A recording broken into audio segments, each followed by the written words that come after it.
যে কথা বলছিলেন স্যার 7 লাখ ভোটের বেশি মার্জিনের জেতার কথা বলছেন অভিজিৎ দাস 2024-এর বিজেপি প্রার্থী ডায়মন্ড হারবারের আমার সঙ্গে রয়েছেন। তারপরে শুভম তোমার কাছে আসছি। অভিজিৎ বাবু, আপনি কিশলার অগ্নিবাণের আগেও বলেছেন, আমি কিছু নতুন তথ্য জানতে চাইছি। অভিষেক ব্যানার্জি এতটাই ভীতু, বাড়ি থেকে বেরোচ্ছেন। আজকে সকাল থেকে আমরা তার বাড়ির সামনে রিপোর্টারও রেখেছিলাম দেখার জন্য, তিনি যদি বাড়ি থেকে যাতায়াত করেন।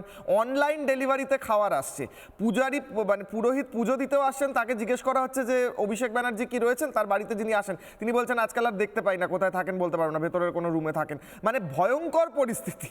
অভিষেক ব্যানার্জি যাকে নাকি যুবরাজ, মহারাজ, আরো কি কি নিজেকেই হয়তো টাকা দিয়ে লোককে বলতো, হ্যাঁ সেনাপতি বলো আমাকে ইত্যাদি, পোস্টার লাগিয়ে ফেলতো, এখন তাকে দেখাই যাচ্ছে না, বলছে আমি ভার্চুয়াল হিয়ারিং এ যাবো, আমি সামনে যাব না, পুলিশ স্টেশনে যাব না।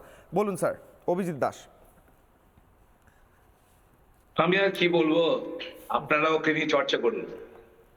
আমি ওর সম্পর্কে ডিএনএ ক্রোমোজোম আমার মুখস্থ বলেই আমি 12 বছর আগে থেকেই ওর বিরুদ্ধে জেহাদ ঘোষণা করেছিলাম। তারপরে 3-3বার আক্রমণ, কিন্তু আমি হাল ছাড়িনি। আজকে ইডি সিবিআই যেটা পারেনি, আমি অন্তত অভিষেকের বিরুদ্ধে ইলেকশন পিটিশন করে ওর ঘাট ধরে হাইকোর্টে নিয়ে এসেছি। এবং ওর এই এমপি পদ, তো আমি এটা বিচার ব্যবস্থার উপর আমার আশা আছে।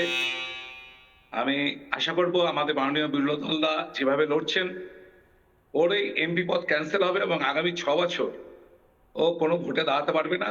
যদি ওর বাকি জীবনটা আমি নিশ্চিত যে মাননীয় শুভেন্দু দা, আমাদের মাননীয় মুখ্যমন্ত্রী যেভাবে ওকে ধরছেন, তাতে ও তিহার জেল অনবার্য।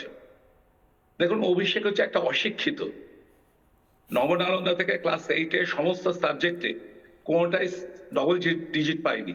এটা আমি বারবার বলেছি। ওকে টিসি দেওয়া হয়েছিল, মেয়ার একটা উচ্চ মাধ্যমিক পাস, একটা আনরেকগনাইজড ইউনিভার্সিটিতে এমবিএ পাস করেছে। এরকম একটা আধা শিক্ষিত, অর্ধ শিক্ষিত, একটা ক্রিমিনাল মাইন্ডেড একটা লোককে এত হাইলাইটস করেছে মিডিয়া, কিছু মিডিয়া আর কিছু ব্যক্তি।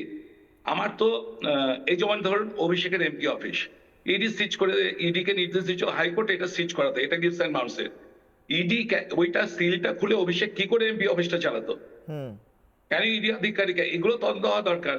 2024-এ আরিজ আফতাব সিইও, তৎকালীন সিএসডি রাজীব কুমার, যে সমস্ত অফিস তার ডিএম সুমিত গুপ্তা, এদের বিরুদ্ধে কেন তদন্ত হবে না? অভিষেকের বান্ডিল কার কার পকেটে ঢুকেছে, এগুলো ইনভেস্টিগেশন করা দরকার। এগুলো না হলে হবে না, নইলে এরকম আরো অনেক অভিষেক জন্মাবে। আপনারা জাহাঙ্গীর করছেন, আমিও সব ভাবি না। এখানে ডায়মন্ডে কয়েকশো জাহাঙ্গীর রয়েছে, এবং আমি তো পরিষ্কার বলে দিচ্ছি, হয় এলাকা ছাড়ো নয় ঢোকো। দিলীপ মন্ডলের কি অবস্থা দেখেছেন, সামিম আছে, মেহবুব আছে, এবং হাজার জাহাঙ্গীর তৈরি করে রেখেছে। আপনারা কলকাতা থাকেন, আপনারা জানেন না, আমরা এখানকার সন অফ দ্য সয়েল, প্রতিনিয়ত মৃত্যুর সঙ্গে আমাদের লড়তে হচ্ছে। আপনি যাতে বলতে পারেন। না, আমি বলছি যে অভিষেক ব্যানার্জির এমপি পদটাও বাতিল হতে পারে, আপনি বলছেন? একদম নিশ্চিত। দেখুন, আমি আপনাকে বলছি, যে সিএসসি রাজীব কুমার যে লিখেছিল যে ফ্রি অ্যান্ড ফেয়ার ইলেকশন হয়েছে বলে একমাত্র 543টা কেন্দ্রের মধ্যে, হঠাৎ কি হলো যে সিএসসি রাজীব কুমার তিনি সার্টিফাই করছেন রাহুল গোস্বামীকে, তৎকালীন এসপি কে, যে ডায়মন্ড হারবারে শান্তিপূর্ণভাবে ভোট হওয়ার জন্য আপনাকে ধন্যবাদ। না, আমি সেইখানটা এই যে এই যে লেটারটা, এই কনফিডেন্সিয়াল লেটার, এখানে প্রতিটা ছত্রে লেখা আছে, যেখানে 80,000 সিসিটিভি যাকে দেওয়া হয়েছিল, সেই ভেন্ডার দেওয়া হয়েছিল, সেই ফোকাল প্রাইভেট লিমিটেডকে সেলোটেপ লাগানো ছিল সমস্তটা। হ্যাঁ, এবং এটা অ্যাডিশনাল সিও চিঠি।